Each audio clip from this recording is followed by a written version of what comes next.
우리는 지난 주일 부활주일로 보냈습니다. 코로나 때문에 부활주일 행사가 많이 위축이 되어 있고, 한국교회 성도들, 특별히 믿음 연약한 성도들의 영성이 많이 떨어져 있는 그런 상황 가운데 부활주일을 보내고 있습니다. 그럼에도 불구하고 우리가 흔들림 없는 믿음을 지킨다면 주님께서는 우리에게 평강을 주실 것이고, 또 우리에게 반드시 승리를 주실 것입니다. 주님께서 심지가 견고한 사람을 평강하고 평강하도록 지키겠다 약속하셨기 때문에 흔들림 없는 신앙 가지시기를 바랍니다. 기독교는 부활의 종교입니다. 예수님은 살아계신 분입니다. 우리가 믿는 하나님은 살아계신 분입니다. 정신을 따르는 것 좋지만 살아계신 하나님의 말씀을 따르고 살아계신 예수님을 믿고 따르는 종교가 우리 기독교입니다. 부활은 승리를 의미합니다. 부활의 계절이지만 사실 예수님의 부활을 믿는다는 것은 쉬운 일이 아닙니다. 많은 그리스도인들이 있습니다. 많은 성도들이 있지만 입으로는 표현을 하지 않고 있지만 실제로 예수님의 부활하심을 믿느냐라고 물어본다면 예수님의 부활하심을 나는 확고히 믿습니다 라고 말할 수 있는 사람은 그리 많지 않은 것이 현실입니다. 오늘 본문을 읽어봤는데 이 고린도전서 15장을 부활장이라고 하거든요. 자, 오늘 본문 부활장을 왜 사도 바울이 적었겠습니까? 부활을 의심하는 사람들이 많았기 때문에 부활장을 적은 거예요. 부활 의심하지 말라는 거 이야기하기 위해서.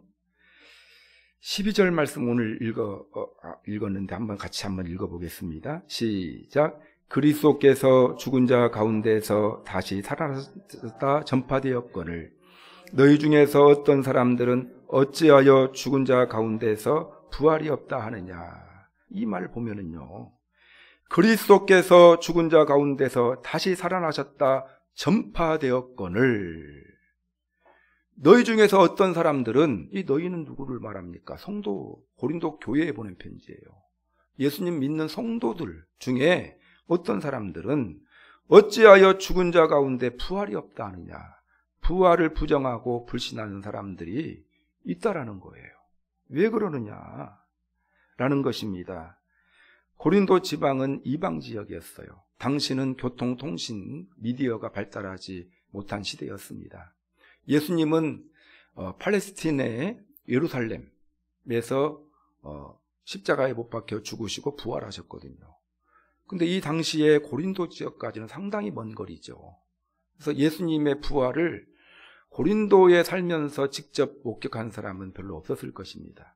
그러나 그 소식은 너무나 충격적인 소식이었기 때문에 그 소식을 들었을 거예요. 그러나 그 소식을, 부활을 믿지 못하는 사람들이 많이 있었다라는 것입니다. 자, 예수님의 부활에 대한 불신이 있었는데, 자, 이 당시에 두 가지 차원의 불신이 있었어요. 하나는 예수님의 부활에 대한 불신입니다. 자, 따라서 하겠습니다. 예수님의 부활에 대한 불신. 두 가지가 불신이 있었는데 하나는 예수님의 부활하심에 대한 불신이에요. 자, 예수님이 실제로 다시 살아나셨다라는 것을 믿지 못했어요. 많은 사람들이. 자, 왜 그랬을까요? 저 이것도 두 가지 이유가 있을 거라고 생각을 합니다. 하나는 이성적으로 이해가 안 돼요. 예수님이 부활하셨다. 이 사실을 믿고 이해할 수 있는 사람이 몇 명이나 되겠습니까? 죽은 사람이 살아났다. 이 말을 믿을 수가 없었어요. 이성적으로 이해되지 않았기 때문에 죽은 자가 살아난다는 것은 사람이 이해하기 어려운 문제였기 때문에 예수님의 부활을 불신하였다. 불신하는 사람들이 많았다. 이렇게 생각을 하고요. 또 한 가지는 그리스도인들의 고난 때문에 그랬습니다. 고난 때문에. 여러분, 예수님을 믿으면 모든 세상의 어려운 문제가 단박에 해결될 거라고 생각을 했어요. 예수님이 만약에 살아계신 분이라면, 부활하시고 살아계신 분이라면 내가 예수님 믿었다. 그러면 이렇게 어려움이 없었어야 되는데 예수님 믿기 전보다 오히려 더 어려워요. 이 당시에는 특히 예수님 믿는다는 이유 때문에 잡혀가고 고난받는 경우들이 많았습니다. 그래서 도대체 예수님 살아계시냐, 부활하셨다고 말했는데 아니 내가 예수님 믿었으면 예수님이 지켜주고 복을 내려주셔야지 나에게 왜 고난이 오느냐, 이러한 고난 때문에 주님에 대한 의심이, 부활에 대한 의심이 생겼을 것이라 제가 생각을 합니다. 근데 사단은 또 이러한 틈을 그냥 가만히 놓고 있지 않거든요. 여러분, 사단이라는 놈이 있습니다. 사단은요 굉장히 머리가 좋은 애예요. 좋은 영이에요. 틈을 딱 노립니다. 우리의 약점을 훤히 알고 있어요. 훤히 알고 있어요. 그 약점을 집요하게 팝니다. 여러분, 그런 사실을 사단이 틈을 이용해서 공격하였습니다. 많은 그리스도인들이 부활신앙이 흔들렸습니다. 부활신앙이 흔들리면 모든 것이 흔들리는 거예요. 그리고 또 첫 번에는 예수님의 부활에 대한 불신이고요. 두 번째는 주님을 믿는 성도들의 부활에 대한 불신이에요. 따라서 하겠습니다. 성도들의 부활에 대한 불신. 그래서 여러분, 오늘은 조금 우리 성도님들이 잘 들어야 돼요. 지식적인 내용들이 많아요. 그래서 오늘은 성도님들에게 좀 전달하고 싶은 내용들, 머리로 이렇게 부활에 대해서, 죽음에 대해서 좀 설명드리려고 하는데 포커스를 맞췄어요. 그래서 오늘 주보사 이 간지에 보면은 우리도 주님처럼 이렇게 해서 이제 그 질문지가 적혀져 있는데 잘 적을 수 있게 해놨어요. 4가지 항목으로. 그걸 핵심 내용만 잘 적으면 우리 성도님들에게 큰 유익이 될 거라 그렇게 생각을 합니다. 자, 이제 한 가지 그 불신이 있다면, 첫 하나는 예수님의 부활에 대한 불신이 있었고, 또 성경에서는 뭘 이야기하냐면요, 성도들도 예수님처럼 부활할 것이다 라고 이야기하는데, 예수님 부활은 믿는데 성도들이 예수님처럼 부활할 것이다 라는 사실을 인정하지 않고 그 사실을 믿지 못하는 그리스도인들이 많이 있었습니다. 그래서 사도 바울이 고린도 전서 15장을 통해서 부활에 대해서 기록한 거예요. 고린도전서 15장, 오늘 읽은 고린도전서 15장 1절에서 11절 말씀에서는 예수님의 부활의 역사적 사실성을 강조를 했어요. 그래서 1절부터 쭉 11절까지 보면 예수님의 부활을 목격한 사람들의 이름을 기록해 놓고 있습니다. 예수님의 부활은 사실이다. 왜? 예수님의 부활을 본 수많은 사람들이 있다. 베드로도 봤고 500여 형제도 봤고 나도 봤다. 그렇게 이야기를 하고 있어요. 그래서 예수님의 부활은 확실하다. 수많은 증인들이 있기 때문에 확실하다. 예수님의 부활의 확실성에 대해서 11절까지 이야기를 해놓고 있고요. 그 다음에 12절, 오늘 본문부터 뒤로는 무엇에 대해서 이야기하고 있냐면 예수님이 부활하신 것처럼 예수 믿는 성도들도 부활할 것이다 라는 그 이야기를 하고 있는 거예요. 그래서 굉장히 논리적으로 설명을 하고 있습니다. 그래서 여러분, 예수님이 부활하신 것처럼 우리도 부활할 것이다. 예수님의 부활은 사실이에요. 매우 매우 중요합니다. 그러나 예수님의 부활도 중요하지만 나의 부활도 중요한 거예요. 우리 성도들의 부활도 중요한 것입니다. 왜 부활이 의미가 있느냐? 나와 상관없으면 아무런 의미가 없어요. 예수님이 부활하신 것처럼 나도 부활할 것이기 때문에.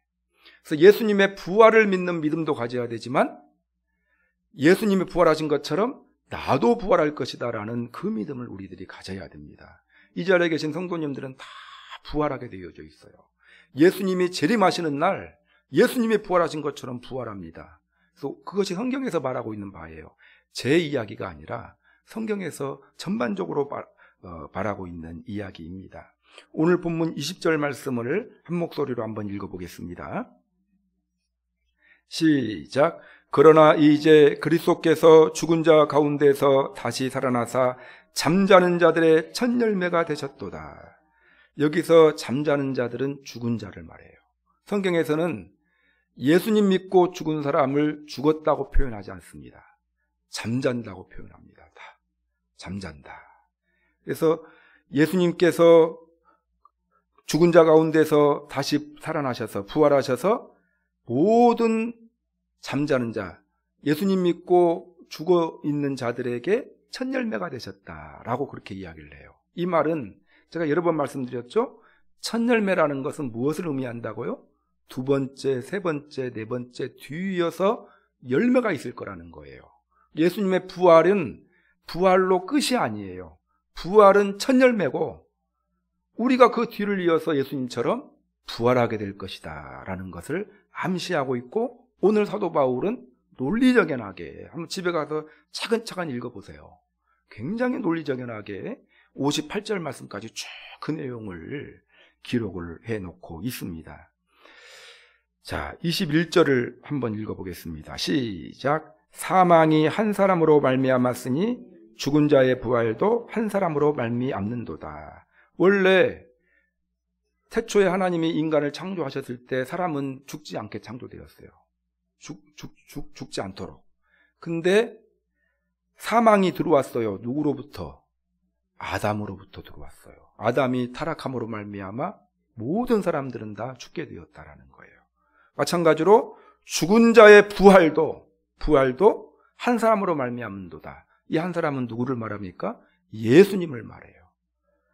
아담 한 사람으로 죽음이 들어온 것처럼 예수님 한 사람으로 인해서 부활이 우리에게 들어왔다라는 그 이야기입니다. 그것을 22절에서 분명하게 또 언급해주고 있죠. 같이 시작.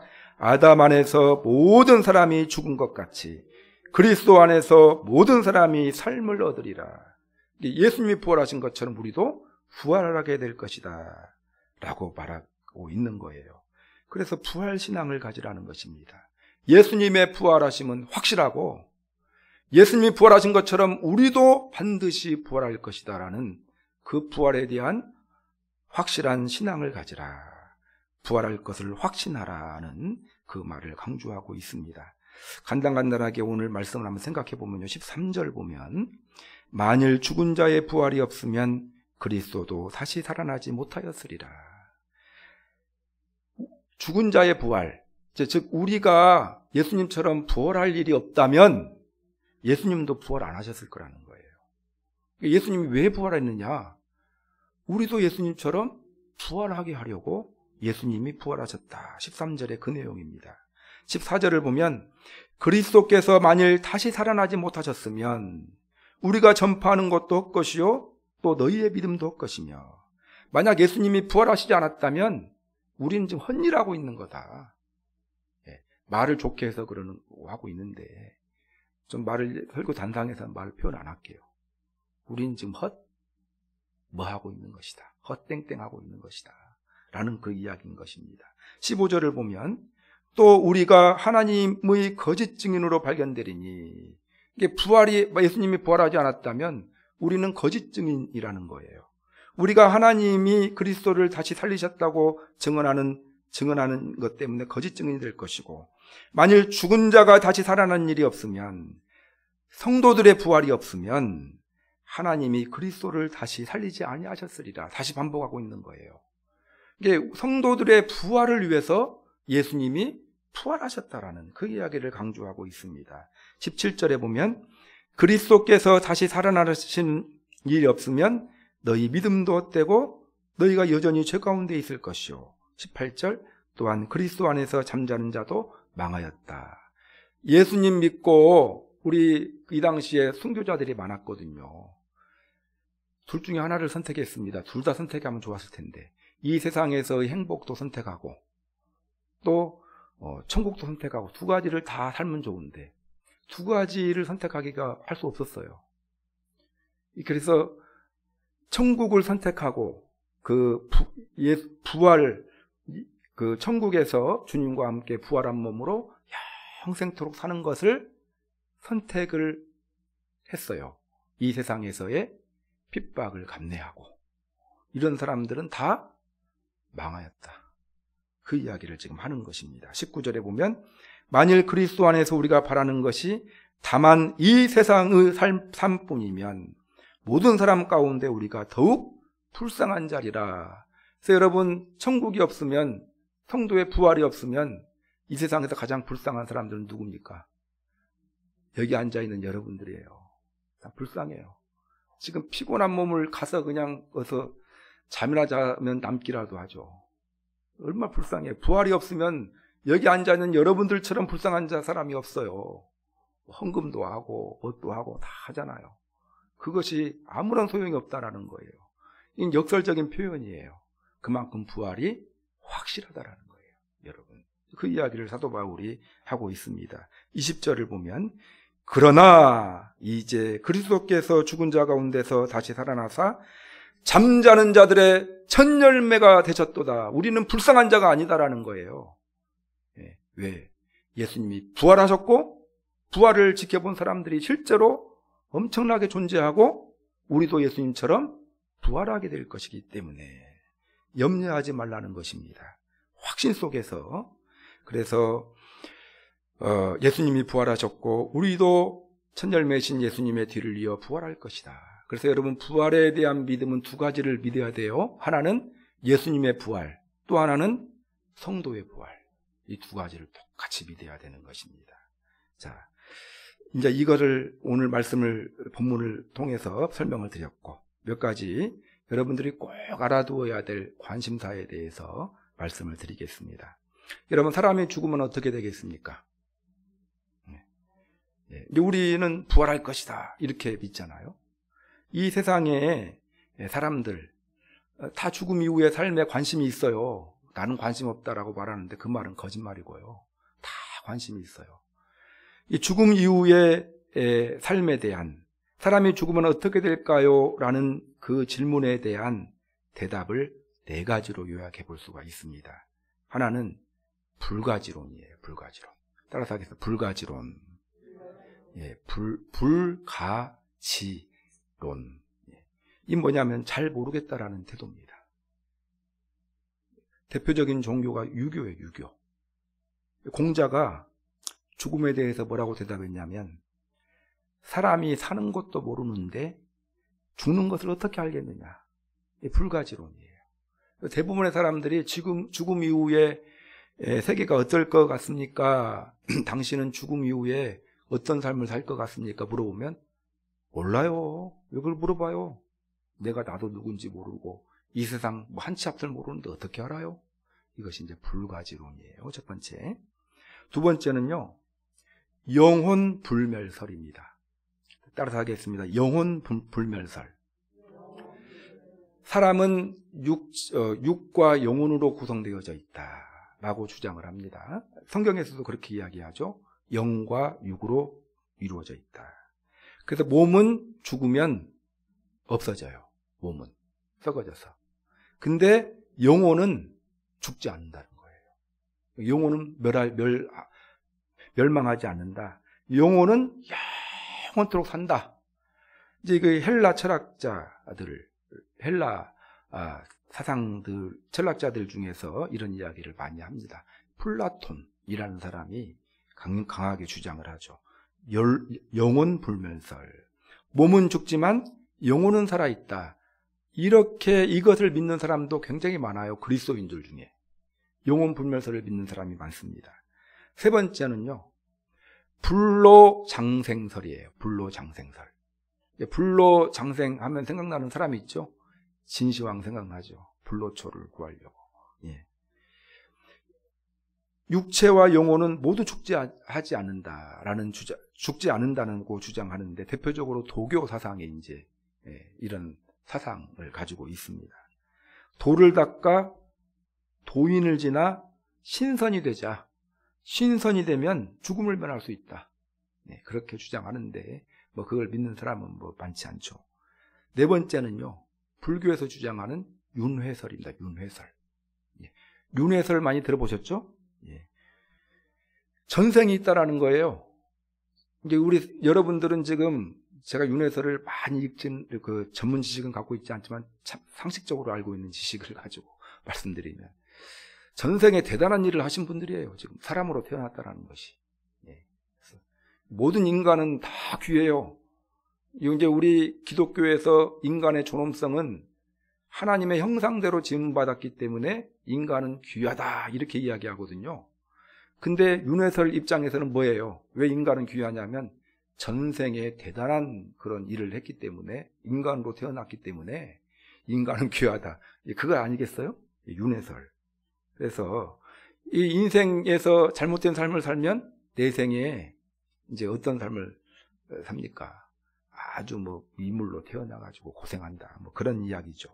그래서 이 불교에서 이렇게 주장합니다. 죽음 이후에 다른 생명으로 태어난다. 되돌아간다. 계속 돌아간다라는 거예요. 예. 이 윤회설입니다. 전생, 현생, 내생, 삼생관, 불교에서 이야기를 합니다. 그래서 보통 이 네 가지를 많이 이야기해요. 불가지론, 죽음 이후 모른다. 이거 제일 많아요. 영혼 불멸설, 몸은 죽지만 영혼은 영원할 것이다. 불로장생설, 이제 몸과 영이 영원히 같이 죽지 않고 같이 있을 수 있다. 윤회설, 뭡니까? 예, 전생, 내생이 있다. 이제 여기 덕을 쌓으면 이제 훌륭한 존재, 또 그렇지 않으면은 미물로 태어날 것이다. 이거입니다. 자, 그러면 기독교에서는 어떻게 가르칠까요? 기독교. 여러분, 이제 우리 예수교 장로의 통합이죠. 우리가 이 교단의 신앙고백서가 있어요. 이제 웨스터민스터 신앙고백서를 기초로 해서 만들었는데 뭐라고 이야기하냐면요, 사람이 죽으면 육체는 흙으로 돌아갑니다. 육은 흙으로 돌아가고, 성경의 관점을 딱 정리해 놓은 거예요. 죽으면 육체는 흙으로 돌아가고 영혼은 하나님께로 갑니다. 자, 그 끝이 아니고, 그래서 이제 하나님과 함께 살다가 예수님이 재림하신다고 했잖아요. 재림하시는 날까지를 기다려요. 육체는 썩어 있고 영혼 하나님 품에 가 있고, 그러다가 예수님이 재림하시는 날 부활하게 될 것이다 라는 거예요. 신령한 몸을 입고 부활하게 될 것이다.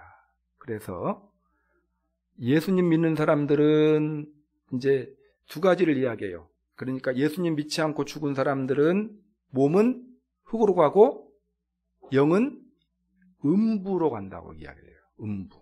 성경에서 음부라고 표현되어져 있어요. 음부.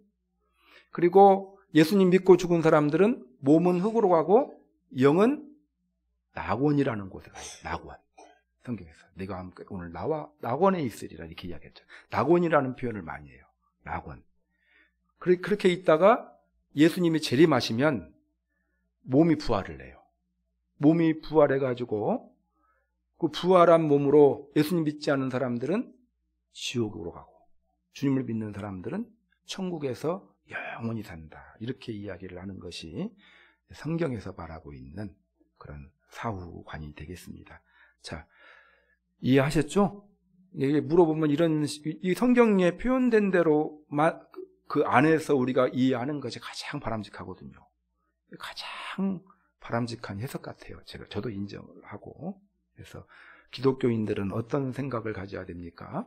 우리가 죽으면 몸은 흙으로 돌아가고, 영은, 예수님 믿는 사람들은 낙원에 가 있고 하나님 품에 가 있고, 믿지 않은 사람들은 음부에 가 있다가 예수님이 재림하시는 날 부활합니다. 모든 사람의 몸 다 부활해서 믿지 않은 사람들은 지옥으로 가고 주님을 믿는 사람들은 천국으로 간다. 이렇게 이야기를 하고 있습니다. 그래서 여러분, 그러한 관점에서 우리가 생각을 해봤으면 좋겠고요. 오늘 고린도전서 15장에도 죽은 사람을 잔다라고 표현하고 있고요. 데살로니가전서 4장 13절 보면은 읽어드리겠습니다. 형제들아, 자는 자들에 관하여는 너희가 알지 못함을 우리가 원치 아니하노니. 자는 자는 죽은 자예요. 예수님 믿고 죽은 자들에 관하여 너희가 알기를 원한다라는 거예요. 이는 소망이 없는 다른 이와 같이 슬퍼하지 않게 하려 함이라. 그러니까 여러분, 예수님 믿고 돌아가신 우리 부모님들 생각하면 어떤 마음이 들어요? 슬프잖아요. 근데 왜 슬픕니까? 그냥 일단 이별 때문에 슬픈 것은 이해가 돼요. 그냥 죽음 이후의 삶에 대해서 알기를 원한다고 이야기했어요. 사도 바울이. 왜냐하면 슬퍼하지 않게 하려고. 예수님 믿고 죽은 사람들 어디에 있느냐? 소망이 없는 다른 이와 같이 슬퍼하지 않게 하기 위해서 너희들이 알기 원한다.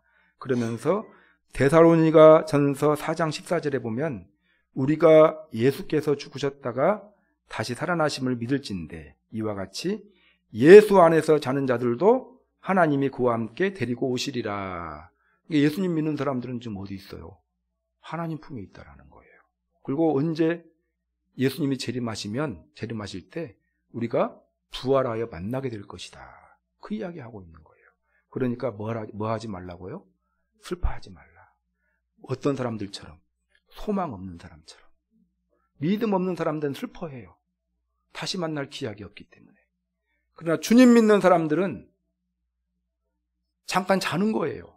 지금 예수님 믿고 죽은 사람들은 몸은 흙으로 가 있지만 영은 하나님 품에 가 있어요.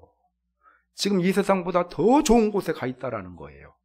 그리고 거기서 끝이 아니고 예수님이 이 땅에 다시 오신다 말씀하셨잖아요. 다시 오시는 날 하나님이 그와 함께 데리고 오시리라. 이렇게 이야기를 했거든요. 제외하게 될 것이다. 그래서 여러분 이 믿음을 가지시고 불신자처럼 그렇게 막 슬퍼하지 마시고, 이별 때문에 슬퍼하는 것은 그럴 수 있어요. 근데 거기에 푹 빠져가지고 아침에도 울고 점심에도 울고 저녁에도 울고 1년이 지났는데도 울고 2년이 지났는데도 울고 아무것도 못해요. 그러면 이제 그 마음은 인간적으로 헤아릴 수 있으나 진짜 믿음을 가진 사람이라면 그럴 수 없어요. 불신의 증거입니다. 그것이. 여러분 그런 믿음을 우리들이 가졌으면 좋겠습니다. 이해가 없기 때문에, 죽음 이후의 삶에 대한 믿음이 없기 때문에, 지식이 없기 때문에 슬퍼하는 거예요. 자, 무슨 말씀인지 아시겠죠?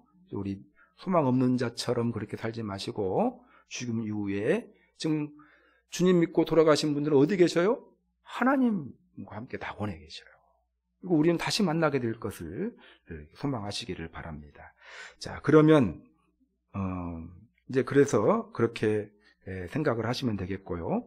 자, 그러면 예수님 믿다가 죽은 사람이 부활할 것입니다. 자, 그럼 어떻게 부활할까요? 어떤 몸으로? 어떻게? 영광스럽게 부활하게 될 것이다. 빌립보서 3장 21절을 보면 이런 내용이 있어요. 그는 만물을 자기에게 복종하실 수 있는 자의 역사로 우리의 낮은 몸을 자기 영광의 몸의 형체와 같이 변케 하시리라. 예수님이 부활하시고 난 다음에 영광의 몸을 입으셨거든요. 근데 우리도 예수님처럼 부활할 거잖아요. 우리 몸도 영광의 몸으로. 제가 그 표현을 못 하겠어요. 인간의 한계로, 단어로. 영광스러운 몸으로 부활하게 될 것이다. 근데 그 영광스러운 몸을 본 사람이 있어요. 제자들이 봤죠? 두 번에 걸쳐서 주님은 자기의 영광스러운 몸으로 변화를 겪으셨는데 예수님이 변화산이라는 산에 올라가셨어요. 그래서 하나님, 모세도 만나고 하나님 만났잖아요. 그때 영광스러운 몸으로 변모하였다 이렇게 표현되어져 있어요. 그 모습이 너무너무 좋아가지고 영광스러운 몸이 얼마나 좋은지 베드로의 그 반응을 보면 알 수 있거든요. 베드로가 거기서 살자고 했어요. 그냥 내려가지 말고. 그 너무나 좋아가지고 그 상황, 잠깐에 겪었던 그 상황이 너무 좋아가지고 이제 뭘 지으려고 했냐면은 집을 지으려고 했어요. 텐트를 만들려고 했어요. 여기다가 초막을 짓겠습니다. 집을 짓겠다라는 거예요. 여기 살죠. 내려가지 말고. 내려가봤자 그냥 고달프고 무시당하고 그러니까 여기서 살죠 하니까 예수님이 말도 안 되는 걸 하지 말라, 내려가자 하고 내려오셨거든요.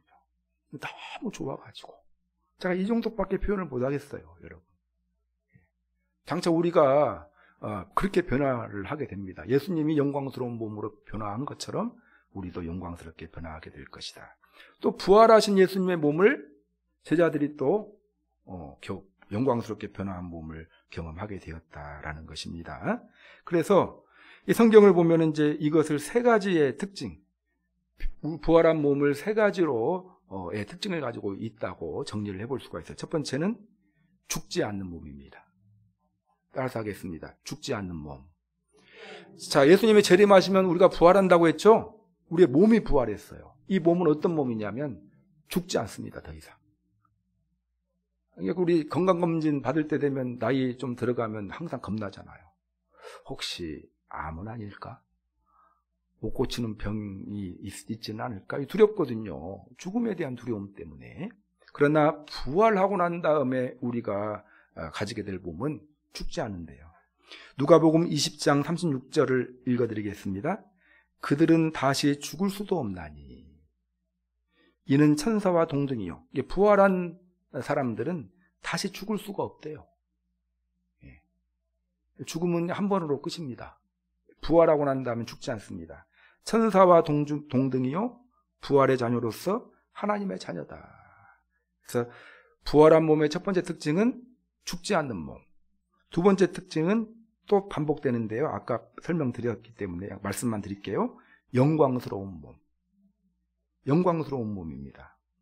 자, 골로새서 3장 4절을 보면 우리의 생명이신 그리스도께서 나타나실 그때에 너희도 그와 함께 영광 중에 나타나리라. 그래서 예수님 믿는 사람들이 이제 잠자는 자도 그렇고 함께 온다고 했잖아요. 함께 일으킴을 당한다고 했는데 그 몸이 영광 중에 영광을 누리는 몸이다라는 것입니다. 세 번째는요. 신령한 몸이에요. 신령한 몸. 자, 따라서 하겠습니다. 신령한 몸. 신령한 몸, 너무 추상적이에요. 막연하고. 고린도전서 15장 44절, 오늘 본문 뒤에 보면 44절에 보면 육의 몸으로 심고 신령한 몸으로 다시 살아나나니. 그래서 부활할 때 신령한 몸으로 부활한다라는 거예요. 근데 이제 신령한 몸이란 무엇이냐? 제가 생각해 봤어요. 제가. 너무 안다워가지고 완하다가지고 신령한 몸이다 그러면 좋은 말은 좋은 말인데 와닿지가 않아요. 그래서 여러분 우리가 인생 살아가면서 몸의 두 가지 특징 때문에 힘들잖아요. 하나는 몸이 아파요. 건강하지 못하기 때문에. 그렇지 않습니까? 저는 제가 매운 것을 잘 먹는다고 생각을 했어요. 지금껏. 제가 그 한 가지로 생각한 이유는 고추를 청양고추를 먹거든요. 제가. 고추는 다른 고추는 못 먹고 청양고추만 먹어요. 그걸 보고 제가 매운 것을 잘 먹는다고 생각을 했는데 한 2년 전인가 깨달았어요. 아, 내가 매운 것을 못 먹는구나. 왜냐하면 그거 말고 다른 것을 매운 것을 못 먹더라고요. 제가 먹으면 막 힘들고 땀나고 막 그러더라고요. 그래서 곰곰이 생각해 보니까 제가 매운 것을 별로 안 먹었어요. 그 청양고추만 먹었고 나머지는 안 먹었어요. 그래서 요즘에 매운 걸 좀 먹으면 막 시달려요. 한 몇 년 전부터. 아, 그렇구나. 이게 건강했을 때는 몰라서 그런가 어쩐가 모르겠는데 시달립니다. 조금만 아파도 아무것도 못하겠어요. 이만 조금 아파도 아무것도 못하겠죠. 이제 우리 나이가 50, 60 되다 보니까 몸이 안 좋잖아요. 몸이 안 좋고 힘들고 하니까 몸만 건강해도 행복해요. 근데 신령한 몸은 뭘까 생각해봤어요. 건강한 몸이다. 예. 여러분 건강만 하고 건강해가지고 몸만 정신만 발전해도 얼마나 행복합니까? 예. 그래서 젊은 사람은 몰라요. 청년들은. 그러나 10년만 지나보세요. 바로 느끼죠. 자, 두 번째는요. 사람들이 이제 몸이 약해가지고 힘들죠. 그 반대가 신령한 몸이다. 건강한 몸이다. 두 번째는 사람의 몸이 연약하잖아요. 죄성을 가지고 있잖아요. 그렇죠? 죄를 지어요. 지을 때는 좋은데 짓고 나면 뒤가 아주 좀 뒷맛이 안 좋지 않습니까? 그래서 거룩한 몸이다. 지금은 죄를 짓고 싶어하는 몸이에요. 예. 죄를 짓기 전까지는 죄를 짓는 거 좋아요. 거룩하게 사는 것이 힘들어요. 예. 예배 생활이 힘들어요. 그래서 여러분 거룩한 몸일 것이다. 이렇게 제가 생각을 해봤습니다. 여러분도 한번 생각해 보시기를 바랍니다. 신령한 몸으로 부활하게 될 것이다 라는 거예요. 신령한 몸으로. 현재와 같은 몸이 아니다. 부활한 몸은요, 현재 우리의 몸과는 전혀 다르다라는 것입니다. 그래서 여러분 그렇게 생각하셨으면 좋겠어요. 그래서 이제 우리는 예수님의 재림과 함께 부활하게 될 것입니다. 자, 부활한 몸이 어떨 것인가 성경을 근거로 생각해 봤어요. 세 가지로 생각해 봤습니다. 자, 어떤 몸이라고 생각해 봤어요? 죽지 않은 몸, 영광스러운 몸, 신령한 몸일 것이다. 그래서 여러분, 어떤 사람은 이제 죽은 다음에 우리가 부활하는데, 그래서 초대교회 성도들은요, 화장을 안 하려고 했어요. 왜냐하면 다시 부활해야 되는데 화장해버리면 어떻게 됩니까? 그래서 근데 이제 하나님은 천지를 창조하신 분이거든요. 부활도 전혀 그런 것을 신경 쓸 필요가 없어요. 그러면 만약에 화장이 그렇다면 예수님 믿는다는 이유 때문에 화형당한 사람도 많이 있거든요. 그 사람들은 어떻게 됩니까? 그럼 말씀 하나로 천지를 창조하신 하나님의 능력을 우리들이 믿는다면 이것도 걱정할 것이 없어요. 하여튼 최고의 몸으로 부활하게 될 것이라는 사실을 믿으시기를 바라고, 이런 표현이 성경에 곳곳이 나와 있다. 그러면 한 가지만 더 살펴볼게요. 자, 부활한 뒤에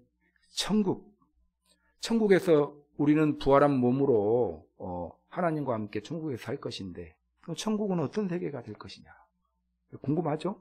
자, 부활한 후에 일어날 일, 세 가지로 생각해 봤습니다. 하나는 영광을 누리게 됩니다. 영광을 누리게 된다. 요한일서 3장 2절을 보면, 자, 읽어드리겠습니다. 우리가 지금은 하나님의 자녀라. 장래에 어떻게 되는지 아직 나타나지 아니하였으나 그가 나타나시면 우리가 그와 같을 줄 아는 것은 그의 참모습 그대로 볼 것이기 때문에. 그래서 장래에 어떻게 될 것인지 아직 나타나지 않았지만 누구처럼 될 것이다? 예수님처럼 될 것이다. 예수님이 부활하신 예수님의 모습이 어떤 모습이었어요? 영광스러운 모습이었고 영광스러운 천국에 계시거든요. 그래서 우리가 부활한 다음에 우리는 영광을 누리게 될 것입니다. 감이 안 와요. 이런 표현. 영광을 누리게 될 것이다. 이게 감이 안 와요.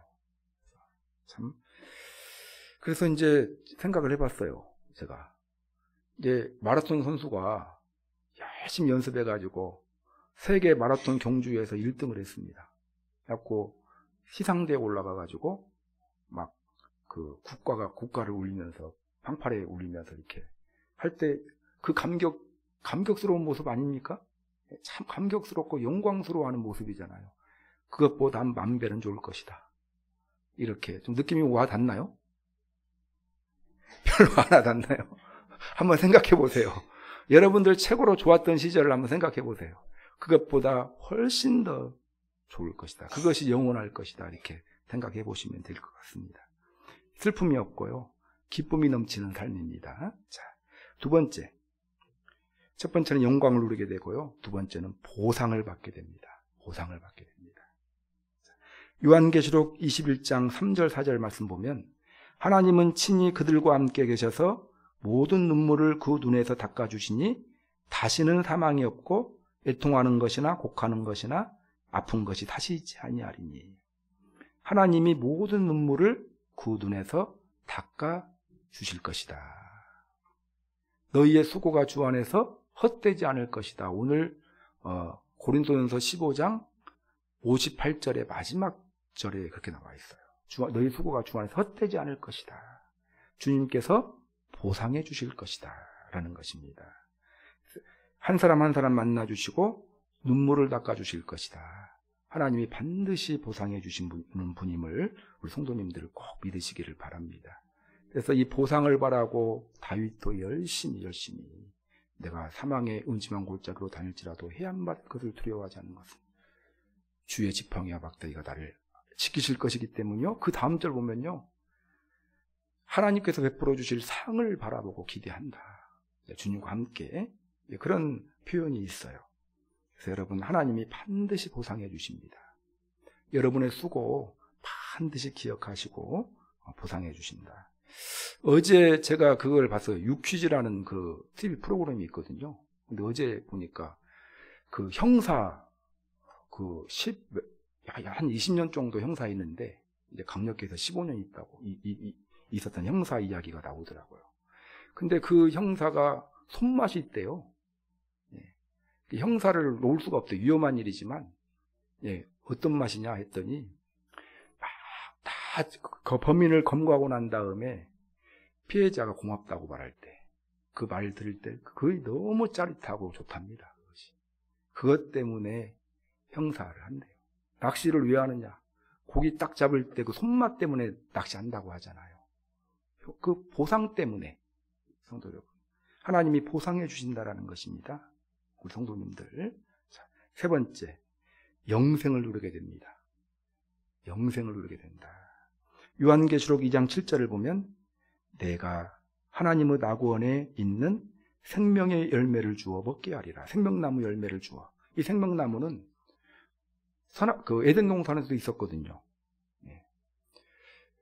죄를 지은 인간을 에덴 동산에 쫓아낸 여러 가지 이유 중에 학자들은 그렇게 해석하는 사람도 있어요. 생명나무를 먹지 못하게 하려고. 죽은 다음에 생명나무를 먹으면 영영 죽기 때문에. 그래서 그런 말이 있거든요.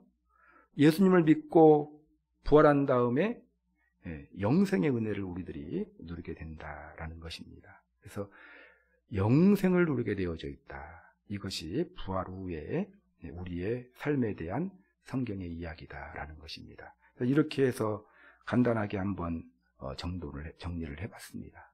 그래서 여러 가지 차원에서 우리 성도님들이 부활에 대해서, 죽은 이후의 삶에 대해서, 부활한 몸에 대해서, 부활한 몸을 입고 살아가게 될 죽음 이후의 세계의 특징에 대해서 알아야 되거든요. 그래서 이런 내용들을 기초로 해서 흔들림 없는 부활 신앙을 갖는 그런 여러분들이 되시기를 바랍니다. 말씀을 정리하겠습니다. 개똥밭에 굴러도 이승이 좋다라는 말이 있어요. 이 땅의 삶이 아무리 힘들어도 죽는 것보다 낫다. 이건 불신적인 세계관에서 나온 이야기입니다. 죽음이 두렵기 때문에. 그리고 죽음 뒤에 이렇게 좋은 일들이 준비되었다는 사실을 모르기 때문입니다. 그러나 성경을 보면 죽음 이후의 삶에 대해서 아주 분명하고 명료하게 설명해 놓고 있고, 부활부터 영광이 시작된다라는 이야기를 해 놓고 있습니다. 예수님이 부활하셨습니다. 예수님이 부활하신 것처럼 우리 예한교회 성도님들도 반드시 부활하게 될 것을 믿으시기를 주님의 이름으로 축원합니다. 자, 우리 이제 51절부터 53절 말씀 한번 읽어보고 제가 기도하겠습니다. 51절 시작. 보라, 내가 너희에게 비밀을 말하노니 우리가 다 잠잘 것이 아니요 마지막 나팔의 순식간에 홀연히 다 변화되리니 나팔 소리가 나매 죽은 자들이 썩지 아니할 것으로 다시 살아나고 우리도 변화되리라.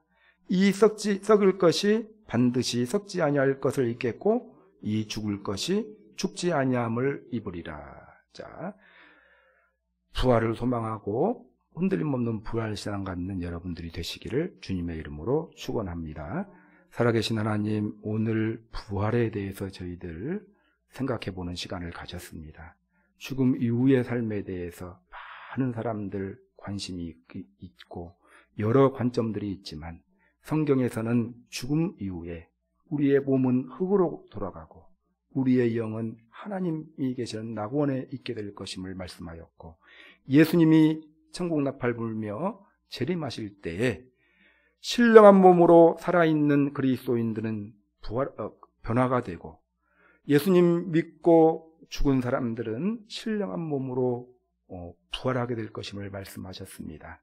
또 부활의 몸, 또한 부활 이후 부활의 몸을 입고 살아가야 될 세상에 대해서 저희들 생각해보는 시간 가졌는데, 이 바른 이해를 가지고 바른 부활관, 사후관, 내세관을 가지고 여러 어둠의 영들의 미혹으로부터 우리의 신앙을 지키고 또 기초한 흔들림 없는 신앙을 소유하는 우리 예한교회 성도들이 되게 하여 주옵소서.